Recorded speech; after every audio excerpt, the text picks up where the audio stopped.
오늘의 사연 시작합니다.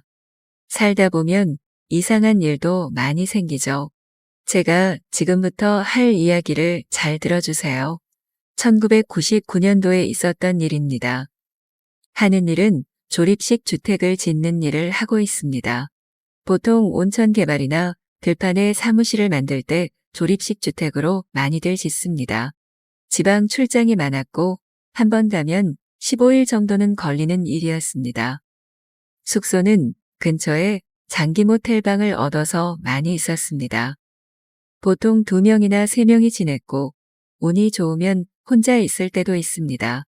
이번에 간 곳에서는 작은 사무실을 짓게 되었고 2명의 인부와 저랑 해서 3명이서 출장을 가게 되었습니다. 장기 투숙을 잡으려고 모텔을 알아보았는데 근처에 모텔이 별로 없더라고요. 방은 2개로 잡았고 저는 방을 혼자 쓰게 되었습니다.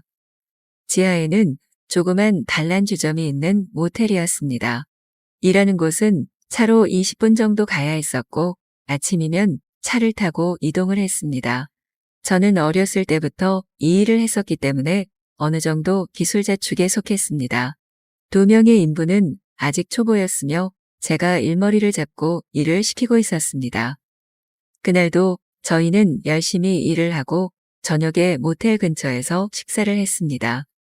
오래간만에 시간도 많이 남고 해서 소주도 한 잔 들어간 김에 모텔 지하 단란주점 가서 맥주의 노래도 한번 하자고 했습니다. 저희는 샤워를 하고 모텔 입구에서 다시 만났습니다. 조금 일찍 와서 그런가 단란주점에는 손님이 없더라고요.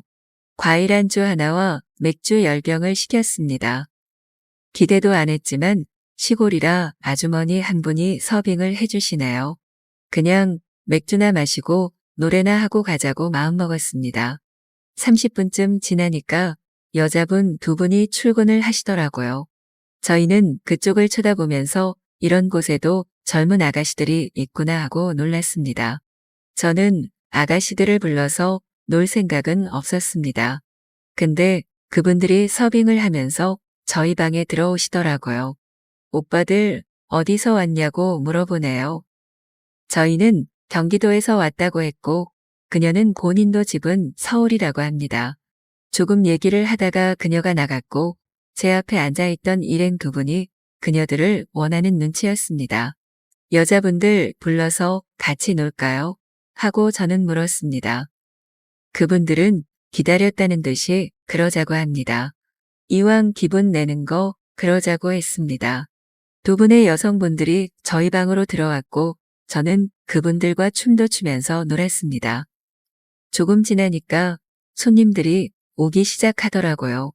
가게는 룸이 2개 있었고 홀에는 노래를 부르며 술을 마시는 조그마한 가게였습니다. 맥주 마시면서 은근히 눈치가 보이더라고요. 저희는 내일 일도 해야 하기 때문에 그만 가자고 했습니다. 같이 일하던 2분은 못내 아쉬운 표정들을 하시나요? 저희는 그렇게 계산을 하였고 2분 팁까지 챙겨주고 나왔습니다. 방에 들어가서 할 일도 없고 해서 TV나 보고 있었네요. 새벽 1시쯤 저는 불을 껐고 자려고 누웠습니다. 갑자기 제 방문이 열리더니 누가 후다닥 화장실 쪽으로 들어가는 겁니다. 저는 너무 놀라서 순간 누구야 하고 소리를 쳤네요. 화장실 쪽으로 가보았고 문을 잠그고 있어서 열 수가 없더라고요. 누구신데 여기 들어오셨나요? 하고 물었지만 아무런 대답이 없었습니다. 저는 경찰에 신고를 하겠다고 했고 그제서야 문이 열립니다. 깜짝 놀라지 않을 수가 없었습니다. 아까 단란주점에 있던 아가씨였는데 그녀는 덜덜 떨면서 손가락을 입 쪽으로 갖다 대며 조용히 해달라고 합니다. 누군가에게 쫓기는 것 같아 보였습니다. 경찰에 신고를 해줄까요? 하고 물었지만 그녀는 아니라고 합니다. 조용한 말로 조금만 여기 숨어 있게 해달라고 하네요. 일단 나와서 방으로 가자고 했고 그녀는 방에 들어와 조용히 창문을 열어서 밑을 내려다봅니다. 방에 불을 꺼달라고 해서 불까지 꺼버렸나요? 동네 깡패 같은 놈인데 자기를 좋아한다고 술 먹고 와서 난동을 피웠다고 하네요. 왜 경찰에 신고를 하지 않았냐고 물었더니 전에도 그런 일이 있어서 경찰에 신고를 했는데 경찰들도 그놈을 어떻게 하지를 못하는 것 같다고 하더라고요. 다음날 풀려나서 또 찾아오고 했다고 합니다. 그럼 다른 데서 일을 하시지 왜 여기서 일을 하시냐고 물었습니다. 가게에 돈을 빌린 것이 있어서 갈 수가 없다고 하네요. 저는 일단 수건에 물을 적셔서 그녀의 얼굴을 닦아주었습니다. 밖에서는 주인과 그놈이 싸우는 소리가 들리고 모텔도 뒤지는 것 같아 보였습니다. 모텔 주인이 경찰에 신고를 하였고 다행히 저희 방에까지는 오지는 않았습니다. 늦은 시간이었고 내일 일도 해야 하는데 큰일이다 싶었습니다. 그녀는 저보고 자라고 합니다.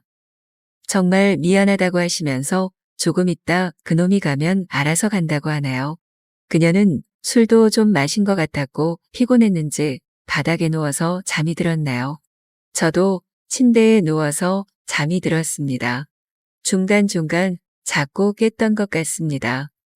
의식적으로 옆에 여자가 자고 있다고 느껴졌기 때문인 것 같습니다. 남자인 제가 왜 마음이 없었겠습니까? 더군다나 젊고 이쁜 여자분이었는거려. 상황이 그렇지 못했던 것뿐이었습니다. 그렇게 아침이 되었고 일어나 보니 그녀가 이미 가고 없더라고요. 다음날 출근을 해보니 자제가 도착하였고 늦게까지 일을 했습니다. 저희는 돌아와서 식사를 하고 숙소로 들어왔네요. 샤워를 마치고 침대에 누워서 TV를 보다 잠이 들었습니다. 새벽 2시쯤이었고 누가 노크를 합니다. 누구세요? 물어보았지만 대답을 하지 않나요? 저는 문을 열었고 어제 그녀가 술에 취해서 있네요. 문을 열자마자 그녀가 저에게 쓰러집니다. 이게 무슨 일인가 싶었지만 일단 그녀를 안고 침대에 눕혔습니다. 도대체 술을 얼마나 마신 건지 모르겠네요. 저도 일단 옆에서 다시 잠이 들었습니다. 아침이 되었고 저는 그녀가 자고 있길래 일을 하러 나갔습니다. 저녁에 모텔에 왔더니 그녀는 없네요. 그날 새벽에도 그녀가 또 찾아왔습니다. 여기가 자기 안방인 줄 착각하는 듯 보였습니다. 오늘은 그래도 술은 많이 안 먹은 것 같았지만 그래도 조금 취해 있더라고요. 저는 왜 자꾸 여기로 오냐고 물었네요. 그녀는 자기도 모르겠다고 합니다. 그러고는 자연스럽게 침대에 눕습니다. 저는 어이가 없었지만 일단 새벽이라 자야 하기 때문에 그냥 누웠습니다. 오늘은 그녀가 그냥 잠을 자지는 않더라고요. 손이 올라오기도 하고 건들지 말아야 할 곳도 건들고 합니다. 처음에는 잠꼬대인가 했지만 계속해서 건들길래 일부러 그러는 듯 보였습니다. 그녀가 나를 원하는 건가 하고 생각이 들더라고요. 저는 더 이상 참지 않았고 그녀와 사랑을 해버렸습니다. 그렇게 아침까지 여러 번을 했습니다. 출근하고 일을 해야 하는데 정말 죽을 것 같았습니다. 오직하면 점심 먹고 낮잠을 자본 적이 없었는데 현장에서 골아떨어졌나요? 일행분들이 저를 깨워서 간신히 다시 일을 했습니다. 그녀는 그날도 새벽에 왔고 그 다음 날도 왔습니다. 근데 참 신기한 게 서로에 대해서 별로 얘기를 해본 적이 없습니다. 나이도 모르고 이름도 모르고 사는 곳도 모릅니다. 뭔가 서로 대화가 오가면서 사랑도 해야 하는 건데 새벽마다 술에 취해서 찾아오고 저는 아침에 출근을 하고 했으니까요. 이게 도대체 뭘까요? 저는 그렇게 그녀와 이별을 하였습니다. 현장 일이 끝났으니 저도 집에 돌아와야 했으니까요. 그렇게 그녀와의 마지막도 저는 그녀와 무슨 얘기를 해본 적이 없습니다. 일반적으로 만났다면 지금도 만나고 있었을까요? 아무튼 정말 이상한 인연도 있다는 걸 알았습니다. 끝까지 읽어주셔서 감사할 따름입니다.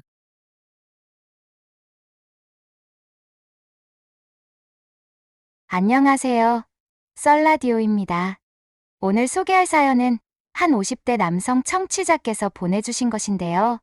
결혼 생활이 어느 정도 안정기에 접어든 상태에서 상상조차 하기 힘든 제안을 받았다고 합니다. 그 충격적인 제안은 바로 친구가 아내와 함께 3명이서 잠자리를 가져보자는 것이었다는데요. 그 은밀하고 위험한 이야기를 지금부터 전해드리겠습니다. 안녕하세요. 저는 올해 54인 이상호라고 합니다. 아내인 김정미와 결혼한 지 20년 가까이 되었죠? 저희는 큰 부부싸움 없이 무난히 살아왔지만 어느덧 아이들도 어느 정도 크고 저나 아내나 50대라는 나이가 주는 권태가 서서히 찾아오는 분위기였습니다. 그러던 어느 날 가장 친한 친구인 박영수 54에게서 정말 믿기 힘든 제안을 듣게 됐습니다.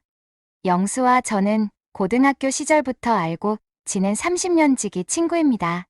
서로를 워낙 잘 아니까 의리도 남달랐고 아내 정미 역시 영수를 가볍고 편안한 존재로 여길 만큼 세 사람 사이가 돈독했어요.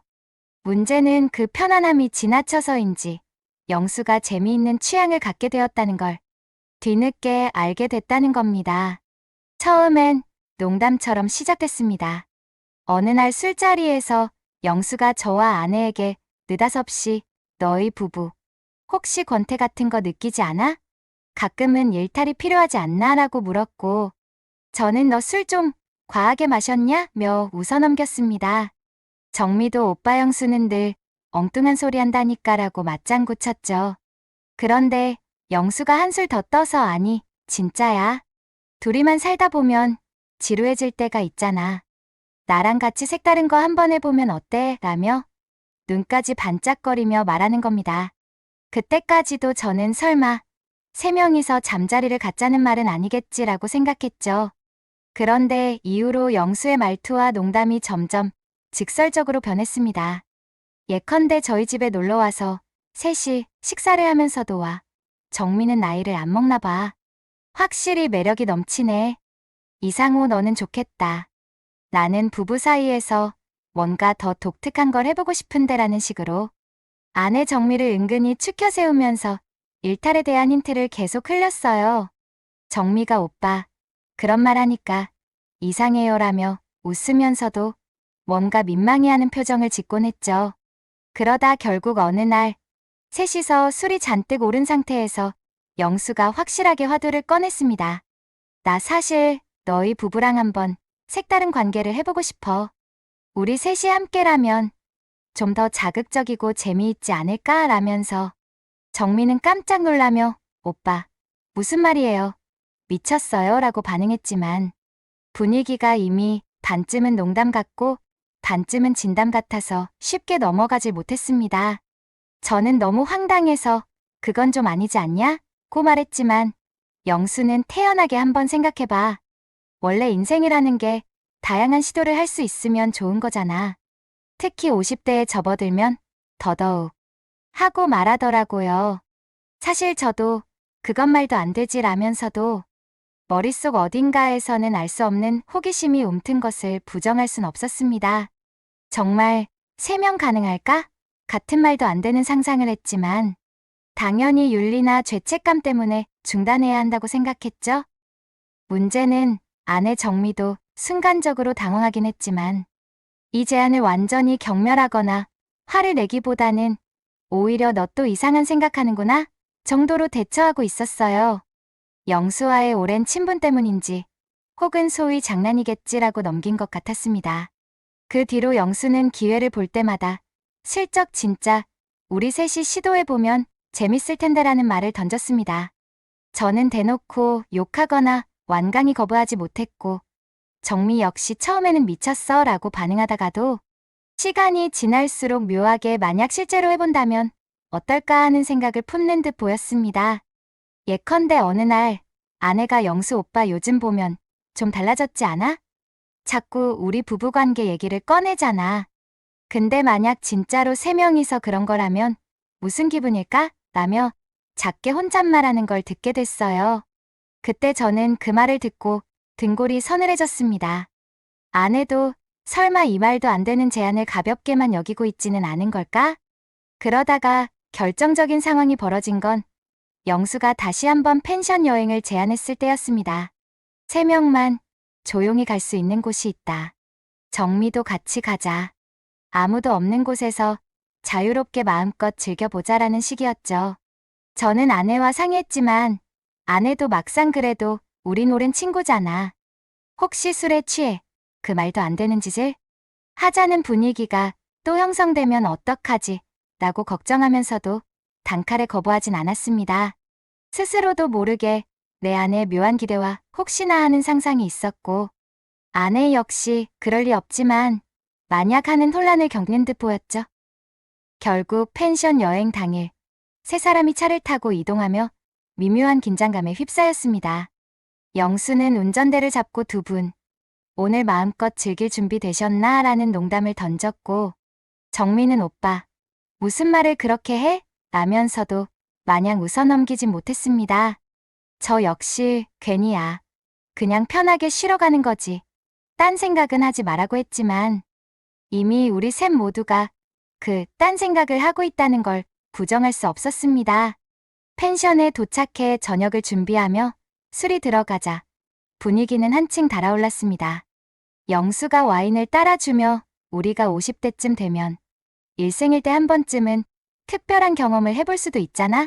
정미 씨, 혹시 진짜 한번 상상이라도 해보셨어요? 하고 묻자.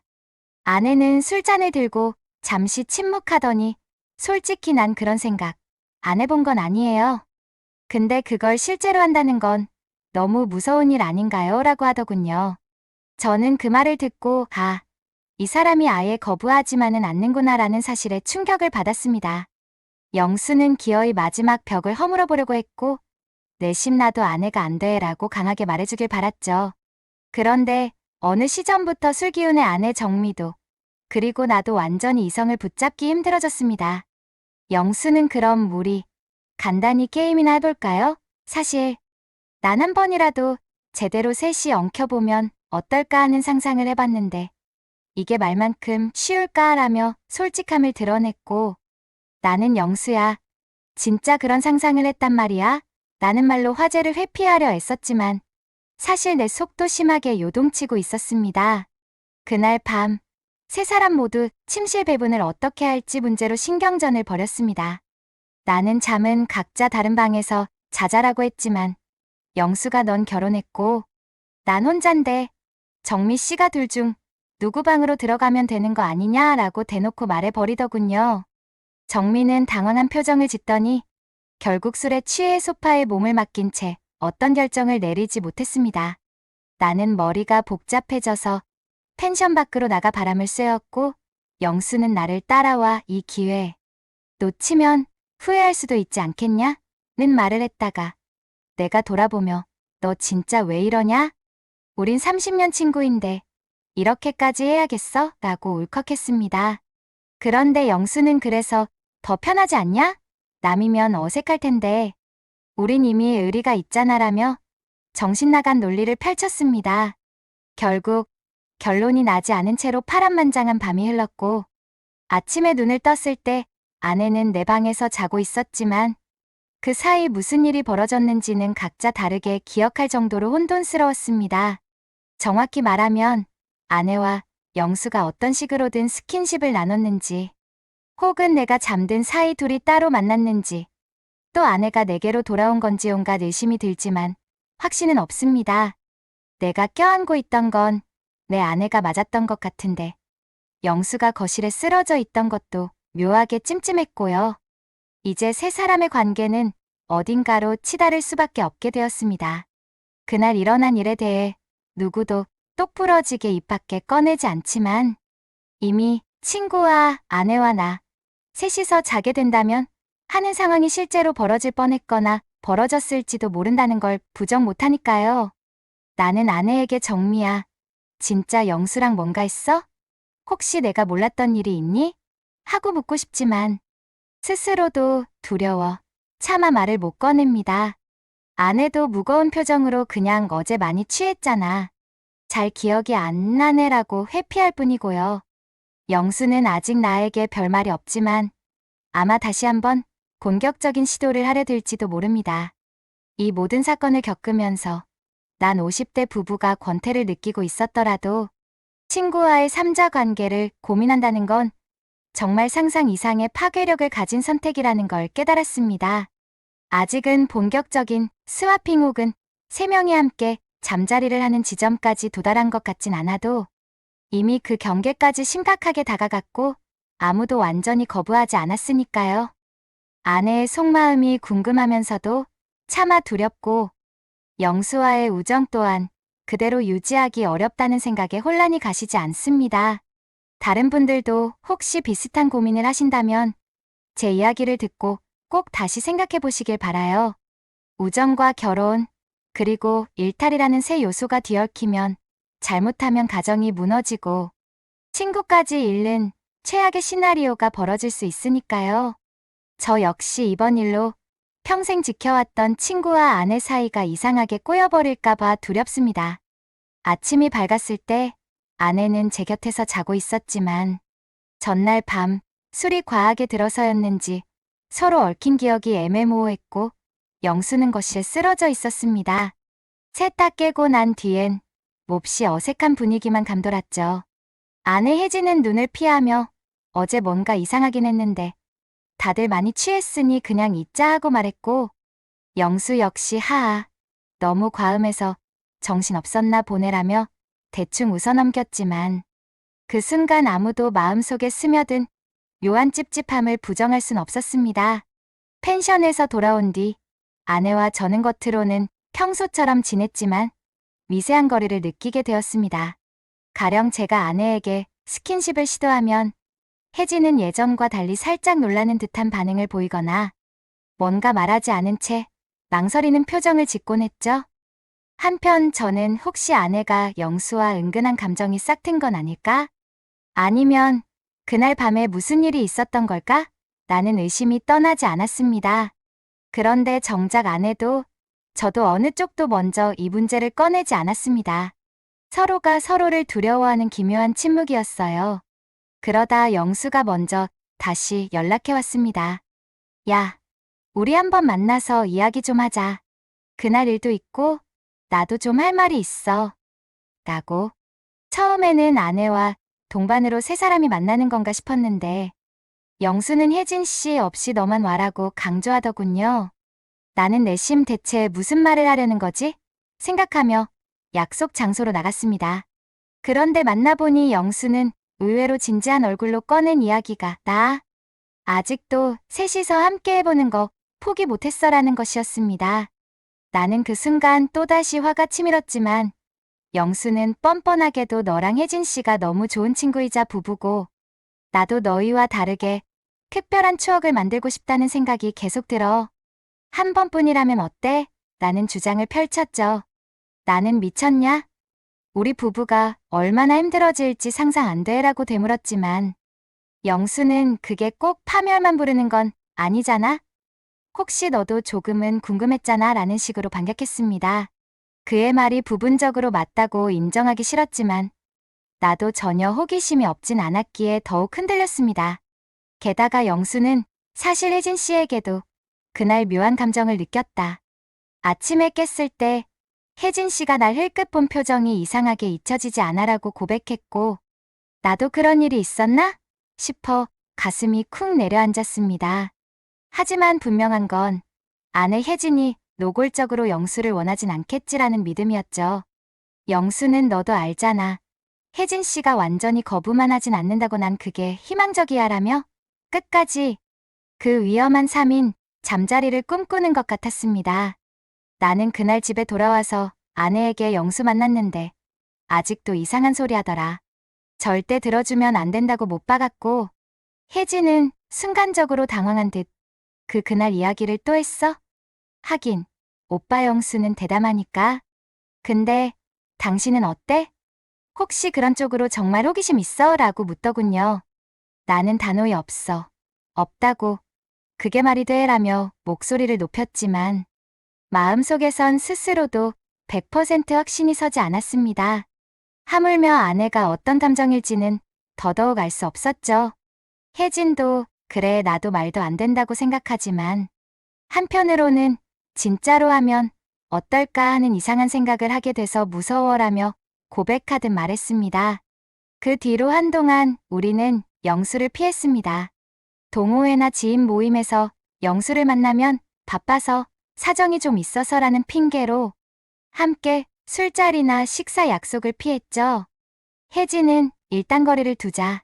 그러다 보면 저 사람도 포기하겠지라며 불안을 감추려 했고, 나 역시 그렇게 시간을 끌면 이 해프닝이 흐지부지 될 거라고 기대했습니다. 그러나 영수가 포기라는 단어와는 거리가 먼 성격이라는 걸 알기에 마음 한켠은 여전히 무거웠습니다. 그러던 어느 주말 밤, 혜진과 제가 집에서 느긋하게 TV를 보고 있는데 영수에게서 전화가 왔습니다. 난 받기 싫어 무시했지만 그가 곧이어 메시지를 보냈죠. 오늘 내가 술 좀 했는데 너희 집 앞이야. 잠깐 나와주면 안 돼? 순간 불쾌감이 밀려왔지만 혹시 만취 상태로 우리 집을 두드리며 소란 피우지 않을까 걱정돼서 혜진과 상의 끝에 내가 나가봤습니다. 집 앞 편의점 앞에 앉아있던 영수는 술 냄새를 풍기며 날 보고 웃었습니다. 너희가 나 피하는 거 알고 있었어. 근데 말이야, 난 아직도 너희 부부가 정말 좋고 혜진 씨가 너무 매력적이라고 생각해. 한 번이라도 좋은 추억 만들면 안 되나? 그의 말에 나는 형, 제발 그만해라. 우리도 불편하고 힘들다고 말했지만 영수는 도무지 들을 기색이 없었습니다. 내가 겁을 먹어서 그렇지. 혜진 씨도 마음 한구석에 호기심 없다고 확신할 수 있어? 그렇게 꽁꽁 묶여 살다 보면 나중에 다 후회하는 법이야라며 계속 독설인지 유혹인지 모를 말을 이어갔죠. 결국 난 그 자리에서 거의 폭발하기 직전까지 갔고, 한호 정말 이거 집요하네. 나도 흔들리는 부분은 있지만 솔직히 아내가 정말로 내 제안을 받아들일 리 없다고 생각해라고 힘겹게 대응했습니다. 영수는 묘한 웃음을 지으며 내가 그러니까 내가 더 욕심나는 거야. 만약 혜진 씨가 한 번쯤은 하고 싶다면 난 언제든 환영이니까라고 답하고 자리를 떴습니다. 그 뒤로 저는 당연히 기분이 엉망이 됐죠. 집에 돌아와 이야기를 꺼냈더니 혜진도 당황하며 영수 오빠가 아직도 그 말을 고집해. 큰일이네. 어쩌다 우리 관계가 이런 식으로 흘러간 걸까라고 한숨을 쉬었습니다. 사실 아내 표정만 봐도 그녀 역시 영수의 끈덕진 제안에 완전히 질려있는 듯 보이면서도 혹시 그 뒤에 잠재된 감정이 남아있는 건 아닌지 의문이 생겼습니다. 한편으론 민망해서 겉으로만 질린 척하는 건 아닐까 하는 불신이 고개를 들기도 했고요. 시간은 흐르지만 우리의 관계는 표면적으로는 평화롭게 유지되는 척했으나 속내는 복잡해져만 갔습니다. 영수는 연락을 줄이지 않았고 때때로 정말 한 번만 셋이 만날 기회를 달라. 그때 내 진심을 말해볼 테니라며 메시지를 보냈습니다.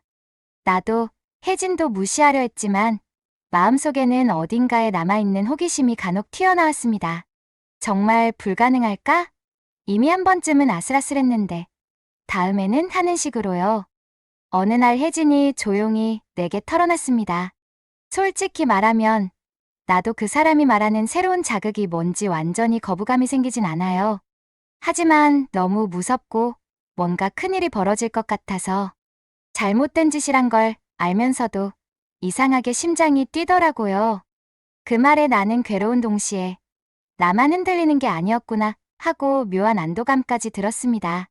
그러나 결국 우리가 내린 결론은 영수를 제대로 차단하고 더 이상 대면하지 말자라는 것이었습니다.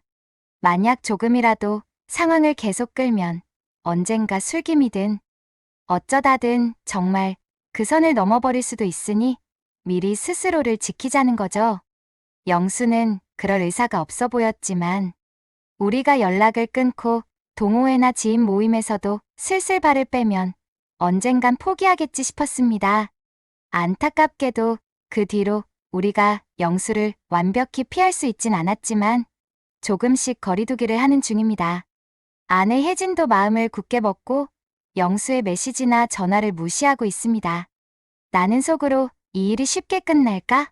걱정이 크지만 그래도 지금껏 아슬아슬하게 참아온 걸 생각하면 아직은 늦지 않았다는 희망도 가져봅니다. 매일 밤마다 만약 우리가 나이 쉰 즈음에 이런 제안을 받지 않았다면 어땠을까? 하고 상상도 합니다. 30대나 40대 초반이었다면 단호히 거절했을 텐데 50대가 되니 권태와 호기심이 쌓여서 이렇게 위험한 갈림길에 서게 된 건지도 모르겠습니다. 여러분, 이게 제가 들려드릴 2부의 전부입니다. 처음에는 말도 안 되는 농담으로 시작된 친구의 제안이 이제는 아내와 저 모두를 흔드는 사태가 되었죠. 제가 한 번이라도 약하게 동조한 탓인지 아내의 미묘한 욕망도 드러났고 영수는 끝까지 포기하지 않는 듯합니다.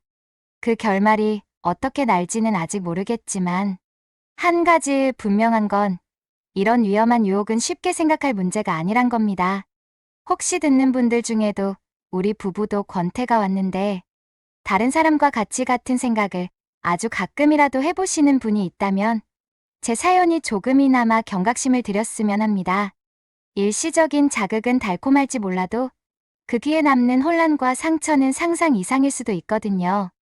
이 이야기를 듣고 어떻게 생각하시는지 여러분의 의견이나 조언이 있다면 댓글로 공유해 주세요. 저희 썰라디오를 구독해 주시고 알림 설정하시면 다음에도 더욱 솔직하고 충격적인 사연들을 들으실 수 있습니다. 긴 이야기를 들어주셔서 감사합니다. 안녕하세요. 저는 30대 중반 남자입니다.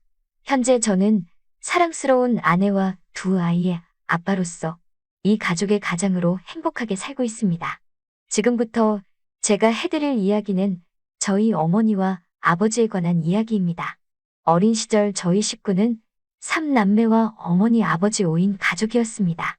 아버지는 중소기업의 관리사장으로 일하셨고 어머니는 전업주부였어요. 어렸을 때 어머니 아버지에 대한 기억 중 가장 많은 걸 떠올려 보면 두 분이 매일 부부싸움을 했던 기억밖에 나지 않습니다.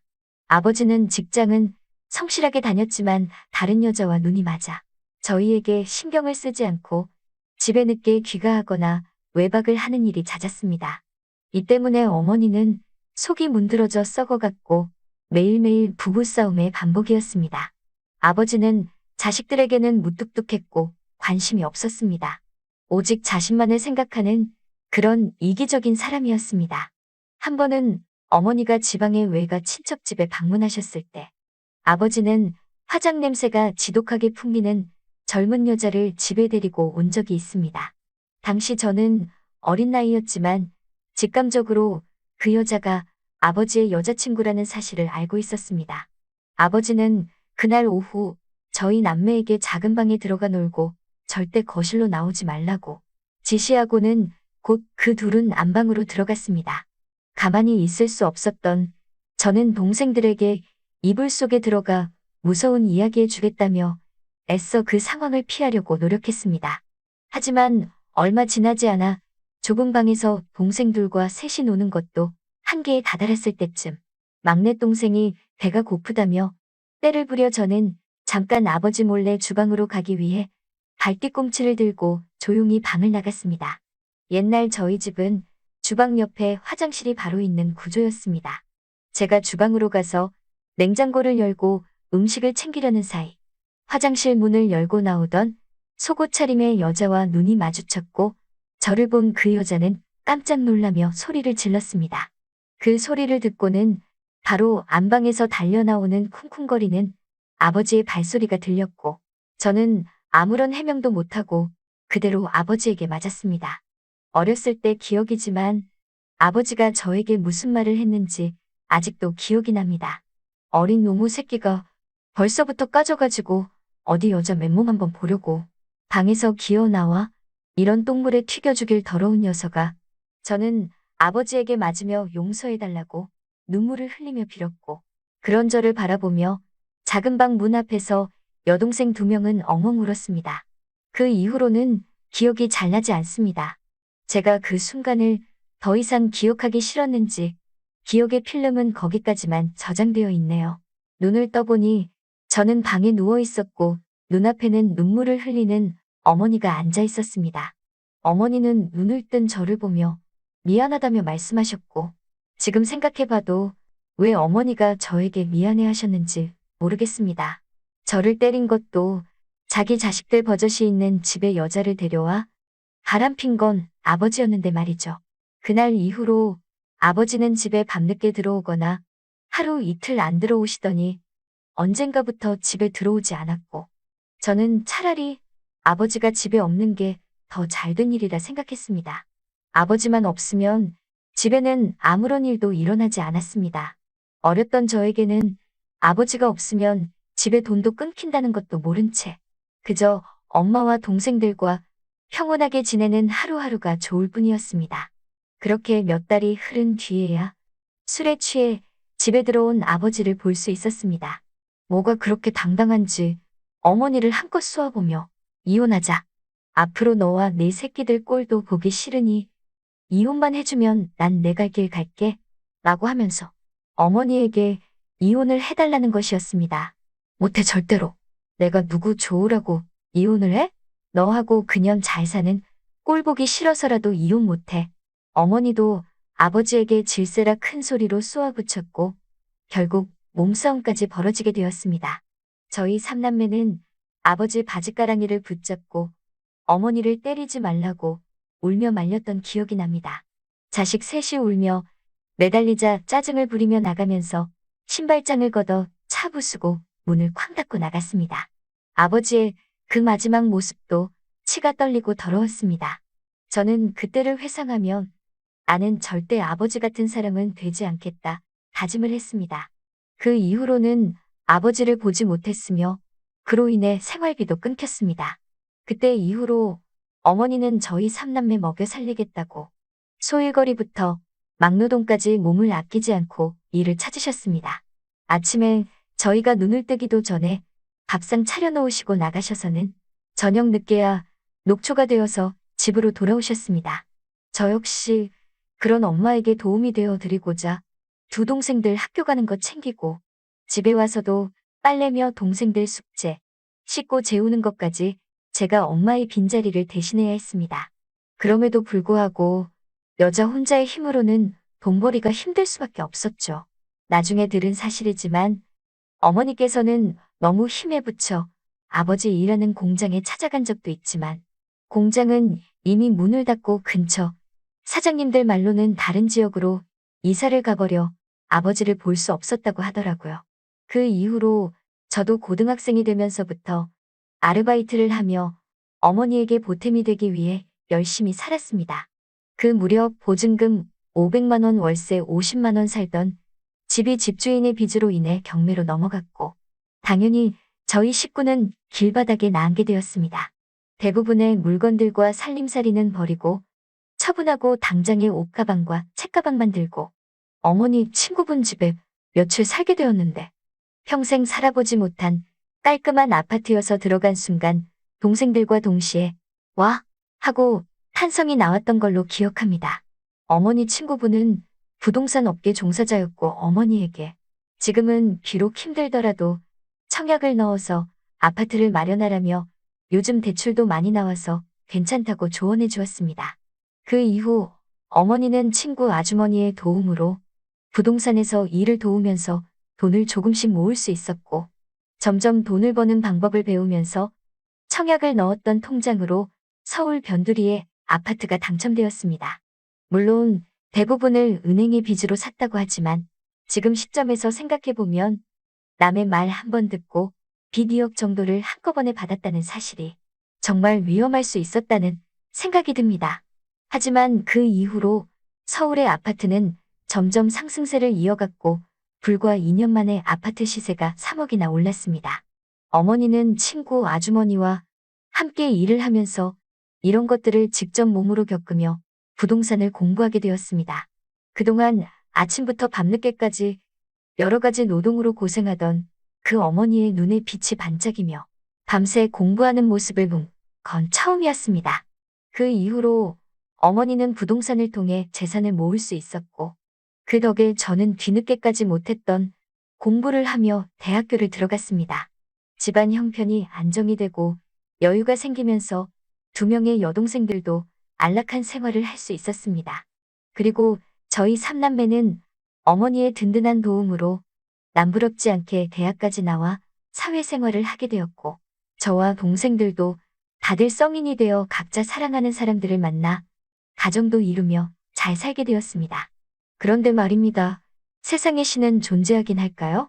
이제 행복만 꿈꾸며 누리면 되는 저희 어머니에게 전혀 생각지도 못했던 큰 병이 찾아왔습니다. 평생을 담배 한번 펴보지 못한 저희 어머니에게 폐암이 찾아왔습니다. 이제 모아두신 돈 천천히 쓰면서 남은 생을 살면 되는데 암이 찾아왔고 저와 동생들과 가족들은 혼란에 빠질 수밖에 없었습니다. 그럼에도 어머니는 우리들에게 나 괜찮다. 너무 그렇게 슬퍼하지 말거라. 사람은 언젠가 죽을 것이고 나에겐 그저 조금 일찍 찾아온 것뿐이란다. 라며 어머니 앞에서 눈물을 흘리는 저를 다독여 주셨습니다. 그렇게 어머니는 대학병원에서 무사히 수술을 받으셨고 치료도 받으시고 퇴원 후에도 꾸준히 통원 치료를 받게 되었습니다. 주로 저와 제 아내가 어머니를 병원에 모시고 다녀왔고 때로는 동생들이 교대로 어머니와 병원을 찾기도 하면서 저희 남매는 2년간 어머니를 극진히 보살펴 드렸습니다만 상태가 좋아지셨던 어머니께서 감기에 걸리셔서 알아누우신 이후로 어머니의 상태는 점점 악화되어 더 이상 말도 하기 어려운 정도까지 이르렀습니다. 병원에서도 의사가 준비를 하셔야 한다고 하더군요. 그렇게 어머니는 한 달을 힘들게 더 사시다가 최초 암 진단 후 3년 만에 돌아가셨습니다. 어머니의 장례가 치러지는 동안 친척, 지인분들을 다 뵐 수 있었습니다. 그때 아버지의 소식을 알고 계시는 한 지인분을 뵐 수 있었습니다. 아버지의 소식은 전혀 궁금하지 않았지만 아저씨에게 아버지에 관한 여러 가지를 들을 수 있었습니다. 그 양반 바람 피운 여자랑 지방에 내려가 공장도 차리고 한동안 잘 사는 듯 하더니만 어느 순간 그 여자와도 헤어졌다. 그 이후로 사업도 망하고 뭐 돈도 못 버는데 어느 여자가 달라붙겠어. 그 후로도 줄곧 혼자 노숙자처럼 살아오다가 아마 지금도 자기 혼자 쓸쓸하게 지낼 거야. 그렇군요. 저희와는 상관없는 일입니다. 몇 달 전에 만난 적이 있었는데 너랑 여동생들 결혼식 사진을 내가 보여준 적이 있거든? 그걸 보더니 한참 말이 없더라. 그러다가 사진을 자기한테 보내달라 하더라고. 솔직히 자식인데 그래도 보고 싶겠지. 저희 삼남매는 앞으로도 아버지 볼 생각이 없어요. 그런 사진 보여주지 마세요. 정환아, 아무리 그래도 네 아비인데. 그동안 저희랑 저희 엄마 얼마나 힘들게 살았는지 아시잖아요. 절대 그 인간 볼 생각 없습니다. 아버지에 대해 대화하는 것이, 그것도 어머니의 장례식장에서 어머니와 우리를 버리고 나간 인간에 대해 이야기하는 것조차 너무 거북했기 때문에 저는 더 이상 이야기하고 싶지 않다고 말씀드리고 자리를 떴습니다. 어머니 장례식이 끝났고 어머니가 돌아가시기 전 남겨주신 유언대로 저희 삼남매에게 재산을 남기셨고 저희는 그 절차를 받기 위해 알아보았습니다. 그런데 어느 날 모르는 전화번호로 연락이 왔습니다. 정환아, 잘 지냈니? 중년의 남성 목소리였습니다. 오랜만에 듣는 목소리였고 노쇠한 목소리였지만 그게 누구인지 바로 알 수 있었습니다. 저는 아무런 대꾸도 하지 않고 그대로 전화를 끊었습니다. 그리고 바로 전화번호를 차단했습니다. 갑자기 어머니 돌아가시니 연락을 왜 한 걸까? 이제라도 아버지 노릇을 하고 싶은 건가 싶었지만 그 인간에 대해서는 전혀 궁금하지도 않았습니다. 잠시 후 막내 여동생에게 연락이 왔습니다. 오빠, 아버지한테 연락이 왔었어? 나한테도 왔었어. 그냥 전화 끊어버리지 설마 대화했니? 그 사람이 왜 갑자기 연락했나 궁금하기도 해서 들어봤더니 엄마 재산을 자기가 반 가져갈 거래. 그 미친 인간이 혹시 아버지 노릇을 이제라도 하려는 건가 했던 제 생각도 무색해졌습니다. 분명 어디선가, 아니 그 장례식장에서 지인분 통해서였을까요? 어머니가 생전에 재산을 많이 모아 놓았다는 것을 듣고 자기도 한몫 챙기려고 하는 것이었습니다. 기가 차서 말조차 나오지 않았습니다. 하지만 이럴 것을 대비해서 어머니가 저희에게만 재산을 상속한다고 유언을 남기셨습니다. 어머니는 그동안 겪었던 아버지를 잘 알고 있었던 겁니다. 저희는 변호사와 상담을 하게 되었고 한 가지 모르던 사실을 알게 되었습니다. 어머니의 보유 재산과 보험금 등을 확인하면 20억 정도입니다. 아버지는 그 재산의 50%가 자기 것이라며 내놓으라고 소송을 걸겠다고 했습니다. 저희는 엄마를 2번 죽이는 거라며 10원 한 푼 줄 수 없다고 했고, 결국 아버지는 우리를 상대로 소송을 걸었습니다. 하지만 아버지가 몰랐던 것이 있었습니다. 아버지와의 소송을 통해 그동안 아버지가 20년간 가족을 버리고 나가서 생활비도 안 준 것들과 불륜을 저지르고 가족들에게 폭행을 일삼았던 점, 심지어 어머니의 장례식에도 참석하지 않았던 것들과 어머니가 암 선고를 받고 지난 2년간 저와 동생들이 어머니를 모시고 병원을 다니고 간병을 해드리고 한 것들에 대해 저와 동생들에게 80%까지 인정해 준 것이었습니다.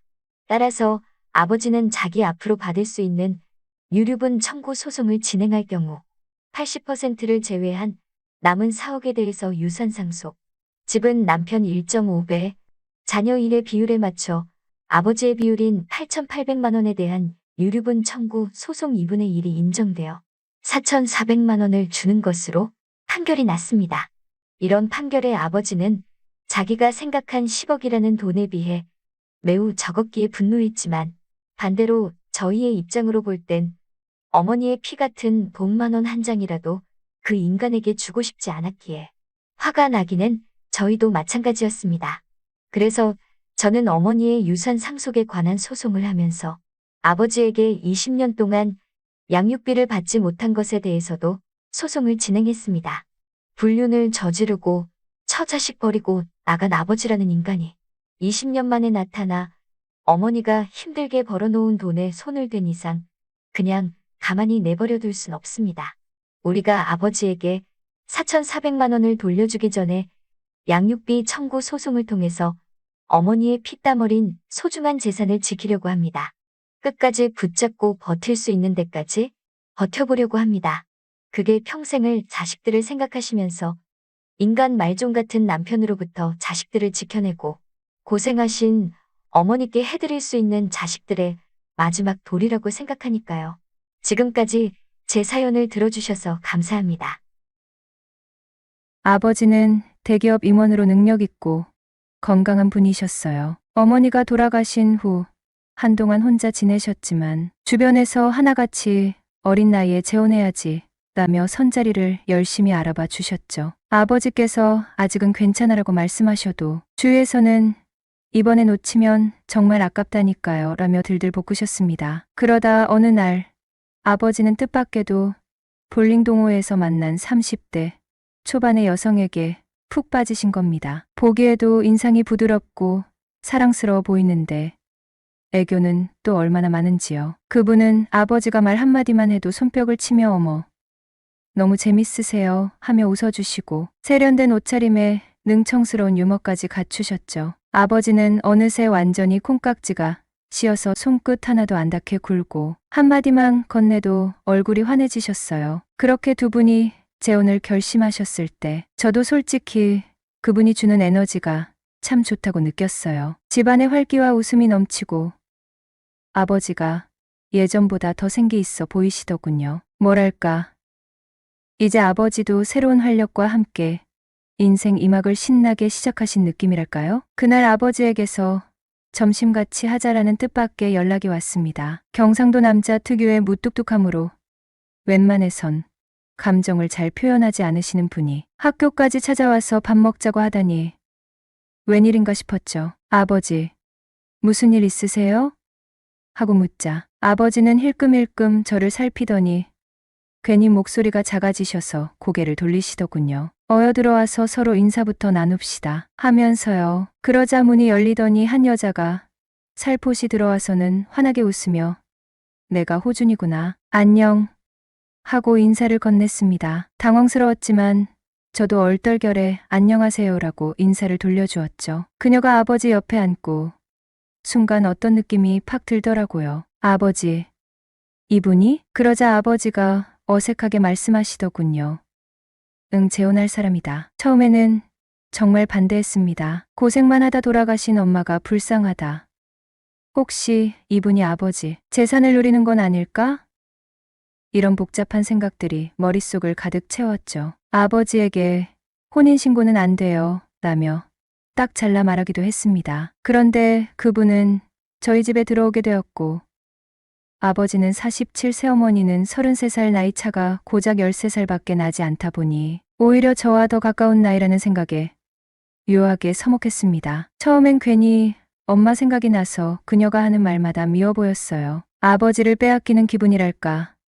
질투도 나서 대꾸조차 하지 않았죠. 그럴 때마다 새어머니는 난감해 하셨고, 결국 아버지께서 저를 불러다 제발 좀 다정하게 대해라 라고 단단히 타이르셨습니다. 하지만 한 지붕 아래서 함께 지내며 시간이 지나니까 묘하게 정이 들기 시작하더군요. 서서히 그녀는 단순한 새어머니가 아닌 인생 이야기도 나눌 수 있는 친구 같은 존재로 느껴졌습니다. 어느새 그녀는 제가 고민을 털어놓을 수 있는 편안한 사람이 되었고, 애교 많고 명랑한 새어머니 덕에 우리 집이 많이 밝아졌다는 걸 인정하게 되었습니다. 그러고 보니 아버지의 콩깍지에는 그럴 만한 이유가 있었던 거죠. 그렇게 조금씩 마음을 열기 시작하면서 새어머니에게 살갑게 대하게 되었어요. 처음에는 그저 서먹한 감정으로 대했지만 시간이 지나면서 그녀가 진심으로 아버지를 아끼고 우리 가족을 위해 많은 노력을 기울인다는 걸 느꼈죠. 언제나 따뜻한 미소로 우리 가족을 보듬고 부족함 없이 살뜰히 챙겨주시는 모습이 정말 인상 깊었어요. 덕분에 집안 분위기는 점점 더 밝아졌고, 저도 자연스럽게 마음을 열어 그녀와 친구처럼, 가족처럼 지내게 되었습니다. 아버지도 새어머니와 함께할 때 참 행복해 보이셨어요. 예전에는 무뚝뚝하고 일에만 매진하셨던 분이 이제는 작은 일에도 웃음을 터뜨리고 새어머니와 소소하게 장을 보러 가거나 주말마다 여행을 다니면서 밝은 모습을 보여주셨습니다. 어쩌면 제가 어머니가 돌아가신 후 처음 보는 아버지의 행복한 모습이었을 거예요. 아버지가 그렇게 활기차게 웃는 모습이 얼마나 보기 좋았는지 모릅니다. 저 역시 두 분의 관계가 깊어지면서 가족으로서의 일체감과 따스함을 느꼈고, 그 덕에 세상에 혼자 남겨진 것 같은 외로움에서 벗어날 수 있었습니다. 그러나 아버지의 행복한 결혼 생활은 오래가지 못했습니다. 재혼 후 3년 정도가 지났을 무렵 예기치 않은 일이 벌어진 거죠. 아버지가 교통사고를 당하셨다는 소식을 받았을 때 저는 그저 믿기지 않았습니다. 설마 그럴 리가 없잖아 라는 생각만 가득했어요. 너무도 갑작스러워서 꿈인지 현실인지조차 구분할 수 없었습니다. 하지만 병원에 도착했을 때 모든 것이 현실임을 깨달아야만 했습니다. 사고는 치명적이었고 그토록 건강하셨던 아버지는 이미 이 세상 사람이 아니었습니다. 새어머니 역시 충격을 감당하기 힘들어 보였어요. 평소 강하고 당당해 보이던 그녀가 한순간에 무너진 듯한 모습으로 아버지의 빈자리를 바라보고 있었죠. 그녀의 눈에 맺힌 눈물이 얼마나 아프게 느껴졌는지 모릅니다. 제가 겪은 슬픔도 컸지만 새어머니가 홀로 남겨진 채 아버지와의 짧은 행복을 잃고 혼자가 되었다는 생각에 마음이 더욱 아팠습니다. 아버지와 함께 만든 꿈과 계획들이 모두 무너진 상황에서 그녀는 혼자 이 모든 슬픔과 현실을 받아들여야 했으니까요. 장례를 마친 후 집안은 한순간에 고요해졌고 우리는 각자의 상실감을 견뎌야 했습니다. 특히 새어머니는 눈에 띄게 삶의 활기를 잃어버린 듯했습니다. 일상 속에서 아버지의 빈자리가 느껴질 때마다 그녀는 어쩔 수 없이 애써 웃음 짓곤 했지만 슬픔이 가득한 모습은 감추지 못했죠. 저 역시 그런 그녀를 보며 마음이 아팠습니다. 아버지의 빈자리가 깊게 남아있던 집에서 저와 새어머니 둘만이 남게 된 지도 어느덧 시간이 꽤 흘렀습니다. 경제적으로는 큰 문제가 없었지만 아버지가 남기고 가신 여러 일들을 해결해야 했고 마음의 빈자리도 너무나 컸습니다. 무엇보다 새어머니가 이 상실의 무게를 고스란히 짊어지고 있는 모습이 제 눈에 선했죠. 그녀가 힘들어할 때마다 가슴 한편이 짓눌리는 기분이 들었습니다. 어느 날 저는 결심했습니다. 그녀가 이 삶을 다시 시작할 수 있도록 도와주자고요. 그렇게 해야 저도 제 자리로 돌아가 내 삶을 편히 살아갈 수 있을 것 같았어요. 그래서 그날 밤 간단하게 한 잔을 하며 속 깊은 이야기를 나누기로 했습니다. 우리 사이에는 처음엔 어색한 침묵이 흘렀지만 곧 잔잔한 대화가 이어졌습니다. 잔을 한 모금 마시며 저는 조심스럽게 입을 열었습니다. 언제까지 이렇게 지낼 건가요? 라는 말이 제 입에서 나왔습니다. 순간 새어머니가 잠시 놀란 듯 저를 쳐다보더니 이내 깊은 한숨을 쉬었습니다. 그녀의 눈빛은 어딘가 허탈하고 외로움이 가득했어요. 그녀는 잠시 고개를 숙였다가 다시 저를 보며 말했습니다. 호준아, 정말 힘들다. 그녀의 목소리는 떨리고 있었고 눈에는 눈물이 고여 있었습니다. 가슴이 뭉클해졌습니다. 제가 여태껏 보아왔던 밝고 당당한 모습과는 너무나도 다른 모습이었죠. 그 순간 제 안에서 뭔가가 꿈틀거리는 걸 느꼈습니다. 아버지를 대신해 이 사람을 지켜줘야겠다는 생각이었습니다. 저는 손을 내밀어 그녀의 등을 조심스럽게 토닥였습니다. 괜찮아요. 제가 있잖아요. 앞으로는 저만 믿으세요. 라는 말을 건네자 그녀는 놀란 듯 저를 바라보았고 눈물을 흘리면서도 작은 미소를 지어 보였습니다. 서로가 서로에게 위로가 되던 그 순간 비로소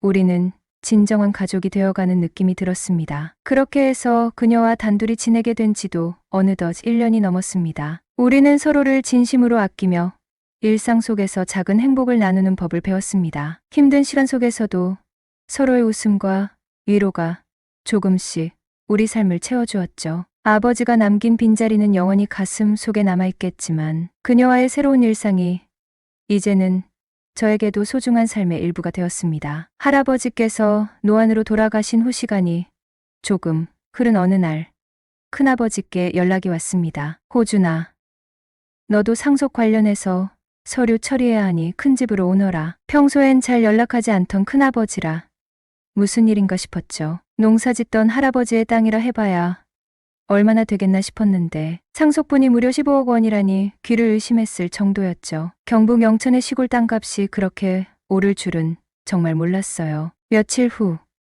친구들과 모임이 있어 오랜만에 술 한잔하며 신나게 놀았습니다. 1차로 횟집에서 시작해 2차로 칵테일바에 들러 맥주를 한잔하면서 친구들과 이런저런 얘기를 나누었죠. 부어라 마셔라 하다 보니 새벽이 가까워졌고 한 친구가 갑자기 나 집에 일이 좀 생겨서 먼저 간다 며 자리를 뜨더군요. 덕분에 다들 아쉬운 마음으로 일찌감치 모임을 정리하고 저도 집으로 돌아왔습니다. 문 앞에 다다라 초인종을 누르며 아줌마, 저예요.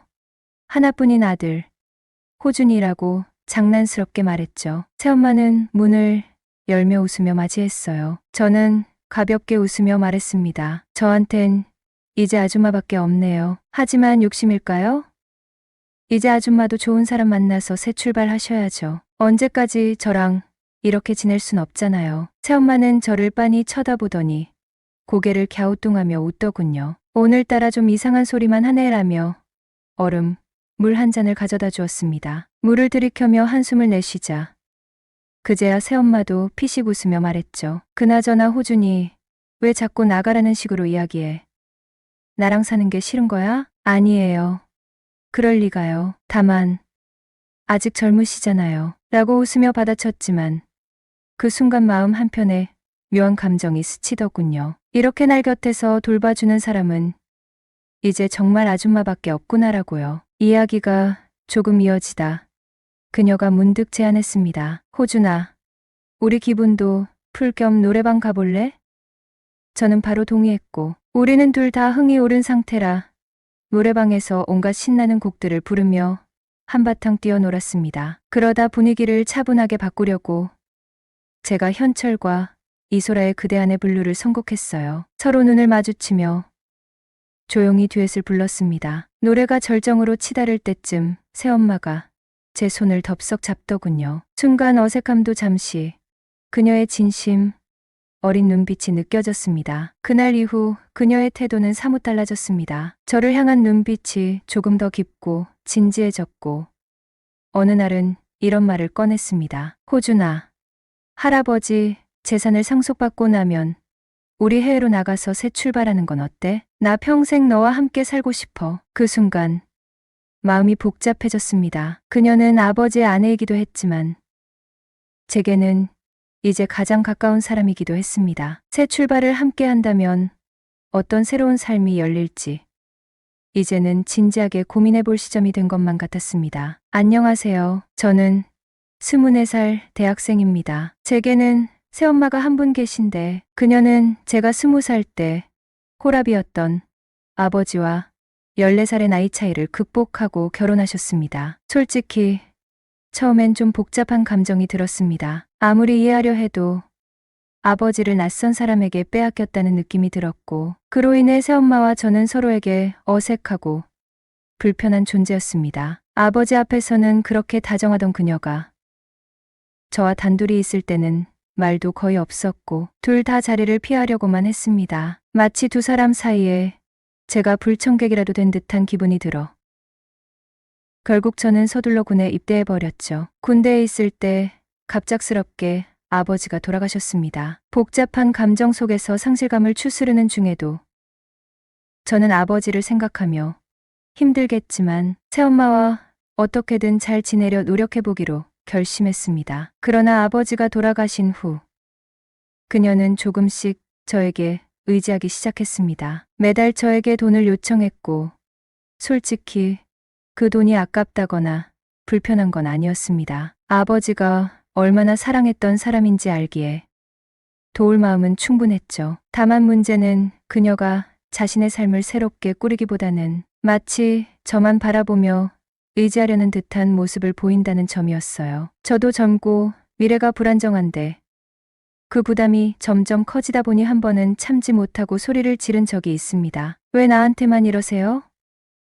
나도 너무 힘들어요. 라고요. 그때 그녀는 조금 울먹이며 이렇게 말했습니다. 난 지금 이 생활이 정말 좋아. 너랑 평생 같이 살고 싶어. 순간 여러 감정이 스쳐갔습니다. 그녀도 얼마나 외롭고 불안했을까 생각하니 안쓰러운 마음이 들었고 결국 우리는 서로의 상처를 위로하며 함께 살기로 했습니다. 시간이 지나면서 우리는 한층 가까워졌습니다. 서로의 고충을 이해하고 때론 가족처럼 위로하며 지냈습니다. 그런데 최근 주변에서 들려오는 이상한 소문들이 마음을 무겁게 합니다. 새엄마와 저 사이에 뭔가 있다는 식의 터무니없는 소문들이 돌기 시작했거든요. 저는 그저 아버지를 사랑했던 사람을 돕고 싶은 마음뿐인데 세상은 왜 이렇게 삐뚤게 볼까요? 이런 오해들이 스트레스가 되기도 하지만 그래도 흔들리지 않고 서로의 버팀목이 되어주고 싶은 마음은 여전합니다. 그렇기에 오해와 편견 속에서도 어떻게 지혜롭게 당당하게 이 관계를 유지할 수 있을지 고민하고 있습니다.